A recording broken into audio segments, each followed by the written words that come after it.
রিমা, তোমাকে আমি কত জায়গায় খুঁজেছি, বাড়ি চলো রিমা। কে আপনি? আমার নাম জানলেন কি করে? আমি তোমার স্বামী।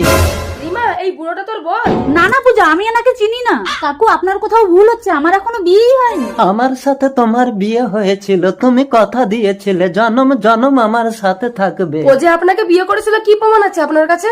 আগুন দিয়ে পুড়িয়ে আমার বুকে ওর নাম লেখা আছে, দেখো ওর বুকে ও আমার নাম লেখা আছে। আপনার নাম কি? অঞ্জন। बात तो सही है। জানি না রে পূজা, জন্ম থেকে এই দাগটা আমার বুকে আছে। তাহলে শোনো আগের জন্মের কথা। অঞ্জন, তুমি আগুন দিয়ে বুক পুড়িয়ে আমার নাম লিখছো? কথা দাও রিমা, তুমি আমাকে ছেড়ে কোনোদিন যাবে না। কথা দিলাম, জনম জনম তোমার সাথে থাকবো আমি। রুকো যারা। আমিও আগুন দিয়ে বুক পুড়ে তোমার নাম লিখবো। রিমা, রিমা, আমার বউকে আমি অন্য পুরুষের ঘর করতে দেবো না। অঞ্জনের কাছ থেকে আমাকে নিয়ে গেলে আমি কিন্তু নিজেকে